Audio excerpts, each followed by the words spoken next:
with another video today, and as y'all can see, I've hopped onto that meta abusing. We are on Lady Nifle, and you already know she ain't balanced. She is broken as hell.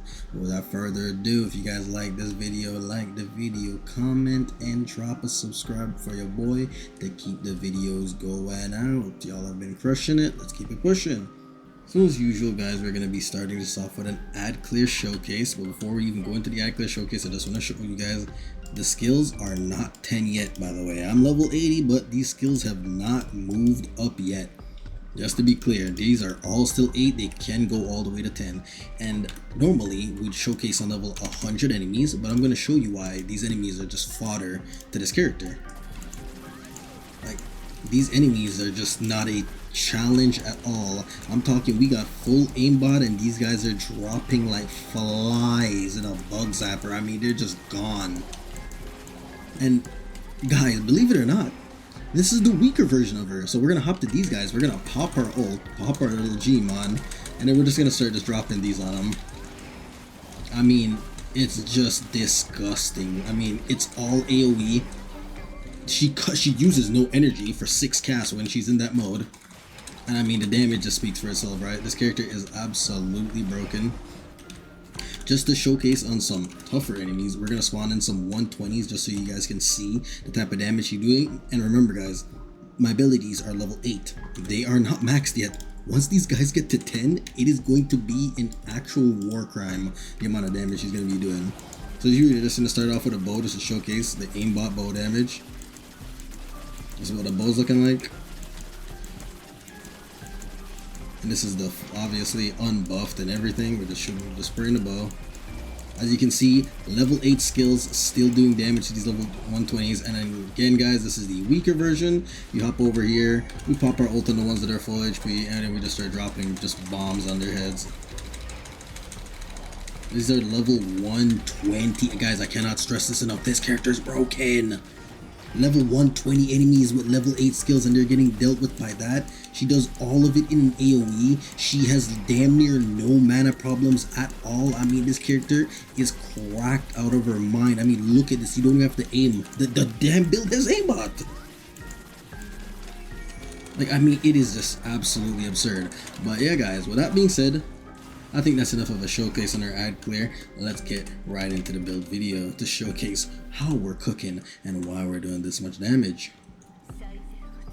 So first, we'll go over her skills. I'm going to just give you all the TLDR so y'all don't have to just blow your brains out with this. She has 2 states on her skill. One is lunar, one is solar. The lunar one does umbro damage, and it reduces the enemy's movement speed. Solar one does lumino damage, and it reduces the enemy's attack. That is it for her skill. Boom, her ultimate. Looks like a lot. Pretty much all it's saying is when you enter your ult, you will enter this state, which is called funeral rite. When you're in funeral rite state, any amount of skill range above 100 will be converted into skill damage at a 1-to-1 ratio. So for example, our build, we have 160 that will be converted, so everything above 100, that being 60% of it, we will get that as skill damage.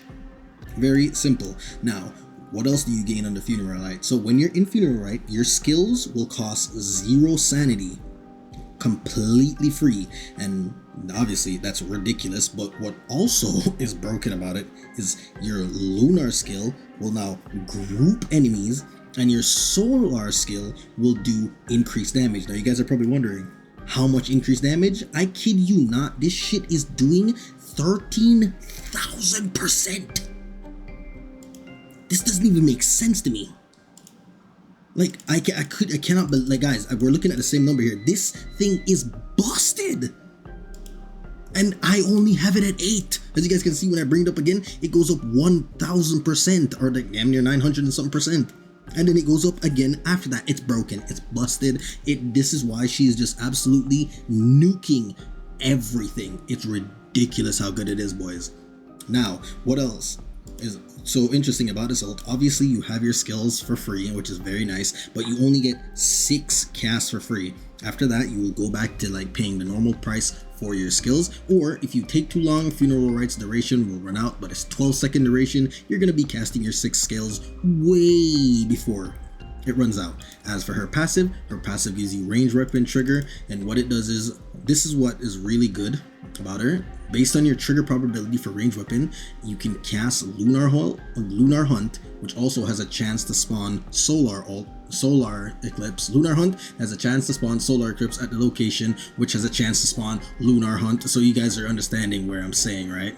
It's pretty ridiculous. It can literally go damn near go infinite, I think. I don't think there's a limit to it because I've had it go on for a while before. And then Solar Eclipse and Lunar Hunt in this, generated by a ranged weapon, will not get buffed by Misty Sea Requiem. So your ult does not buff them. So the pull-in or the extra big 13,000% damage multiplier, that does not work. So it is just simply a normal cast of your skill. And then as for this one, you just get extra trigger probability and you do a little bit more Umbro. But yeah, that is going to be literal everything for her abilities.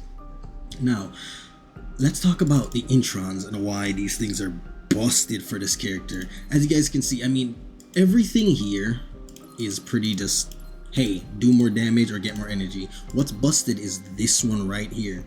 When dealing damage using a ranged weapon, there is a 25% chance to summon either Lunar Hunt or Solar Eclipse at the target's location. This can only be triggered once per second. So as you guys can see, this is why she's so busted, because she can summon two of them and they can keep summoning each other. It is absolutely cracked, which is why you run this bow that has aimbot, because you don't have to aim. It sends out a bunch of arrows, and for the bow build, we'll talk about it. It's pretty much just a bunch of multi-shot. We'll talk about it in a minute. But yeah, that is going to be it for her kit, like that you need to know about it. Now, let's go talk about the build that we have on her today.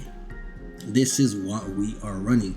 We got Morale, no surprise here. This is pretty staple for most DPSs in the game. You want Morale just to do a bunch of damage. This character doesn't even have energy problems. It's ridiculous how efficient her energy is.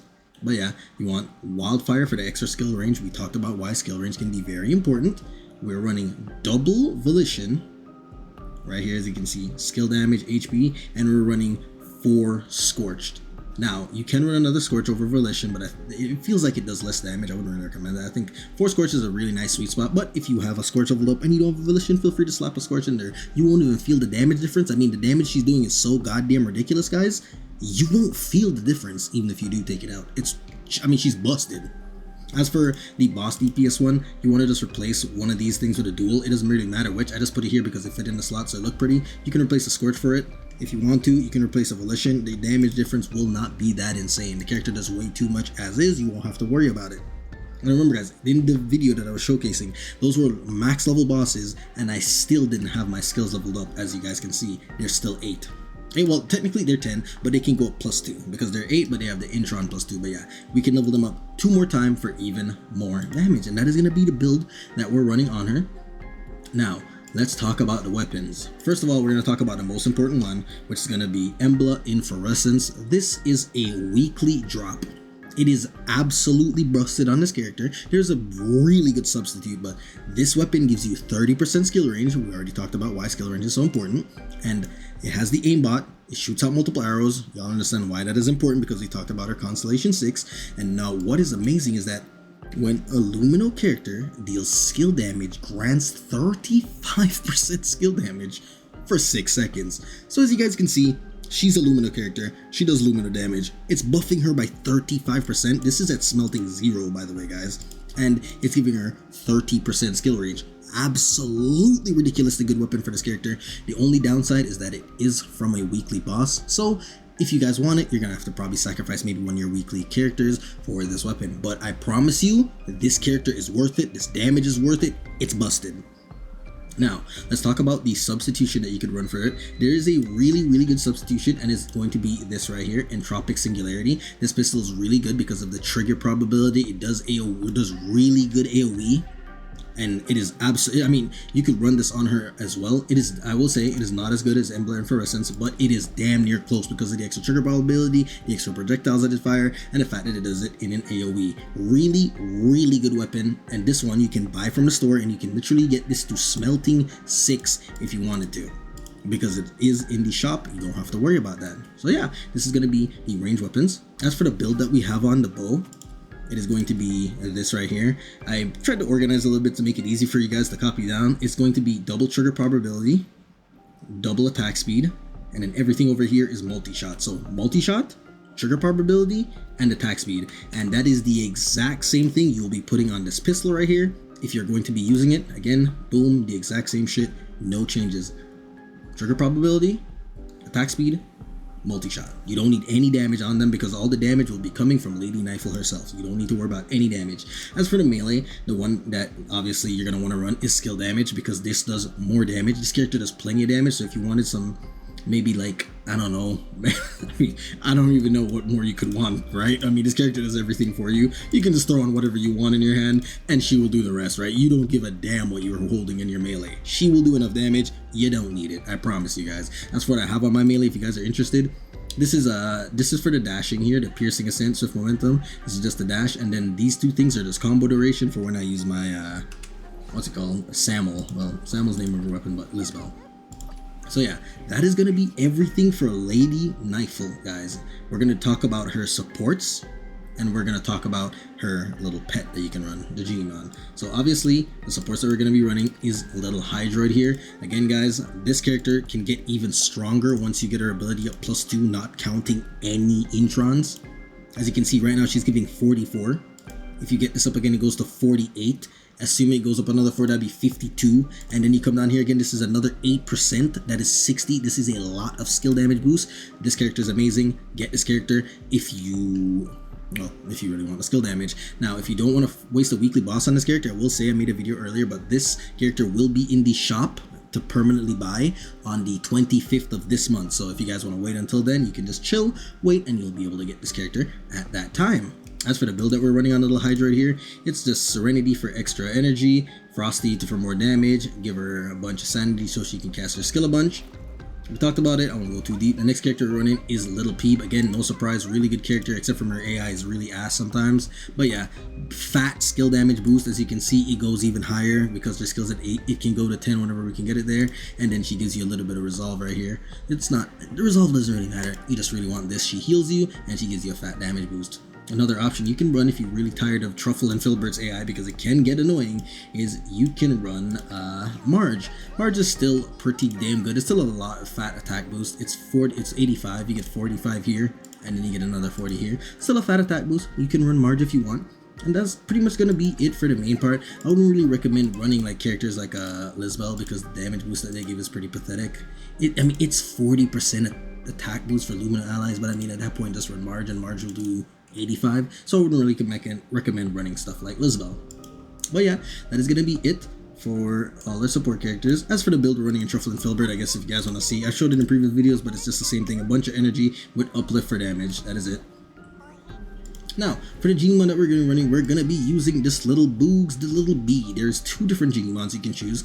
I think this one is better. No doubt this one is better. It does lumino damage based on character attack, increases skill damage taken by whoever he hits, and it gives you increased lumino damage. Very, very good. You can run this one. This one is worse because it decreases the damage dealt. It doesn't increase the damage dealt to them. So yeah, you can choose between these two. Maybe you like the way this one looks. The damage difference, again, isn't that crazy when you think about how broken this character is. It's just if you want to push more damage, you're going to want to lose the little bee right here. And that is pretty much going to be it for this video, guys. Again, this character is cracked out of your mind. You cannot go wrong with getting this character. In fact, I would recommend getting this character. He makes farming everything so much goddamn easier. It is ridiculous. Get this character. She's broken. With that being said, if you guys like the video, comment, subscribe to help a brother out in the algorithm, and I will catch you guys in the next video. You guys have a wonderful day. Peace out, peace out, peace out.